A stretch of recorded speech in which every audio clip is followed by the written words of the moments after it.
मालदेवता का पहाड़ी क्षेत्र जो जाना जाता था अपने प्राकृतिक सौंदर्य के लिए, किसने सोचा था कि इस प्रकार से सब कुछ ध्वस्त हो जाएगा। यहाँ पर बाहरी राज्यों के लोग आते थे, जगह जगह से सैलानी आते थे और अपने परिवार के साथ पिकनिक का आनंद लेते थे। लेकिन एक ऐसी काली रात जिसने सब कुछ तबाह कर दिया। जहाँ सभी लोग कृष्ण जन्माष्टमी की धूम मना रहे थे, उसी रात किसी ने क्या सोचा था कि आज की रात जो मालदेवता क्षेत्र से जुड़े लोग हैं उनकी ज़िंदगी में एक काला धब्बा लेकर आएगी। तो इस समय खड़ा हूँ मैं पीपीसीएल में और आप देख सकते हैं जो ये चेक डैम यहाँ पर बने हुए हैं, इनकी वजह से ही ये पीपीसीएल का जो आगे का एरिया है, जो पुरानी सड़क हुआ करती थी गांव के अंदर से, तो वो सुरक्षित रह पाए, वो मकान सुरक्षित रह पाए हैं। और आप सामने देख सकते हैं मलबे के ढेर हैं। और जनहानि की अभी तक यदि हम बात करें तो कुछ सबों को जो है पुलिस प्रशासन और एनडीआरएफ की टीम द्वारा निकाला गया है। कुछ सबों के दबे होने की आशंका अभी भी जताई जा रही है। और मन में एक बड़ा सवाल है। बड़ा सवाल इस प्रकार से है कि कुछ लोग जो रिजॉर्ट में रहने आए थे, जो थे यहाँ पे मालदेवता में, तो वो क्या भागने में सक्षम हो पाए हैं। इतनी सारी गाड़ियाँ जो बह गई थी तो उनका पता नहीं लग पा रहा है। तो वो स्पष्ट नहीं हो पा रहा है कि आखिर वो लोग हैं कहाँ, क्योंकि इतनी भयंकर त्रासदी के बीच जहाँ सड़क का नामो निशान नहीं है, इतने बड़े बड़े पत्थर, बड़े बड़े पेड़ जो आकर लग गए थे, तो क्या वो अपनी जान को बचाने में सुरक्षित कामयाब हो पाए हैं। तो ये कहीं ना कहीं एक सवाल है और बहुत सारे लोग सवाल पूछ भी रहे हैं कि जनहानि कितनी हुई है। तो अभी तक इसका स्पष्ट नहीं हो पा रहा है। आप देख सकते हैं पीपीसीएल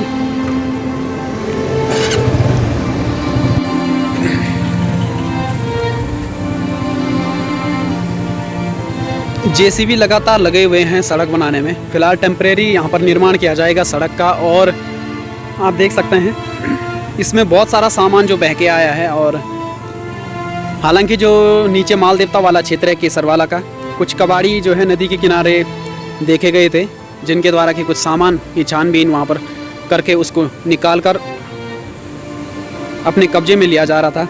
लेकिन पुलिस भी परेशान है। आखिर पुलिस करे तो करे क्या, क्योंकि इतना सारा सामान जो लोगों का बह गया था, नदी किनारे कम से कम बंद किया गया था जो, तो उसके बावजूद भी कुछ है मार्केट से जो कबाड़ी आ रहे हैं, वो सामान बीनने का जो काम करते हैं और उसको जो है मार्केट में बेचते हैं। तो इसके लिए कार्रवाई की भी गई है पुलिस प्रशासन के द्वारा, जो लगातार कोशिश कर रही है कि नदी किनारे जो है, नदी किनारे से कबाड़ी लोग दूर रहें।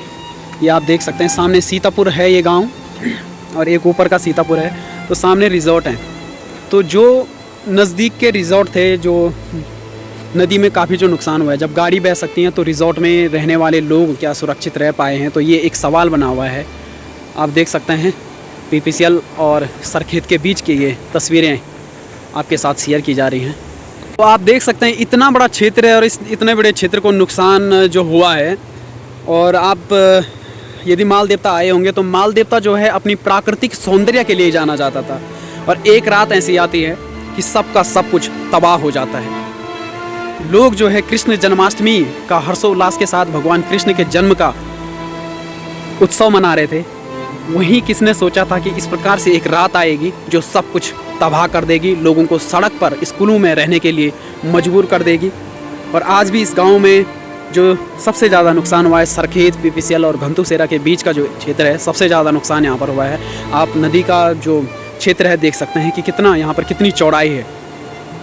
तो लगभग जैसे मैंने पहले भी आपको दिखाया है कि 80 से 100 मीटर के दायरे में बहने वाली नदी जिसकी चौड़ाई हुआ करती थी, वो आज आप देख सकते हैं कि लगभग कहीं पे 500 मीटर 700 मीटर की दूरी भी इसके बीच बन चुकी है। सामने जो गांव है सीतापुर है पीपीसीएल के सामने, और सामने आप देख सकते हैं जो मंदिर दिख रहा है आपको स्क्रीन पर, उसके ऊपर जो गांव है, जो क्षेत्र है, उसमें काफ़ी ऊपर तक मलबा गया है। सड़क में जो सड़क का मलबा था, जो बादल फटने की खबर थी, जगह जगह से जब बादल फटा था तो दोनों साइड से बादल फटने के कारण वो एक डैम की स्थिति वहाँ पे आ गई थी कि पानी जो है वहीं भरता गया। और वो बहुत सारे ग्रामीणों का कहना है कि पानी जो है वापस ऊपर की तरफ चलने लगा, तो जिससे काफ़ी नुकसान हुआ। ये आपदा जो है कई प्रकार के सवाल खड़े करती है। कुछ लोग बाहर के आए होंगे, क्या वो जिंदा है, क्या वो भागने में सक्षम रहे।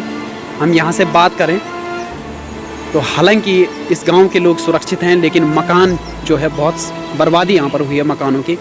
कोई भी मकान यहाँ पर रहने लायक नहीं बचा हुआ है।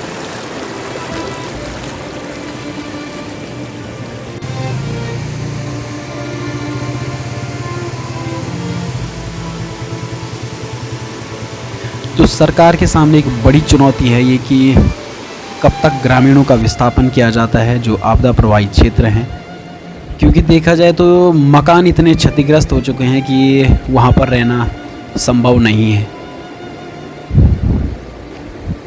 ये आप तस्वीरों में देख सकते हैं कि मकान के अंदर पूरा मलबा घुस चुका है, जो किसी भी प्रकार से अब रहने लायक नहीं बचे हैं और भविष्य के लिए एक बड़ा खतरा इनमें हो सकता है। तो एक चुनौती है सरकार के सामने ही है कि जो आपदा से ग्रसित हैं उनको कब विस्थापन दिया जाए।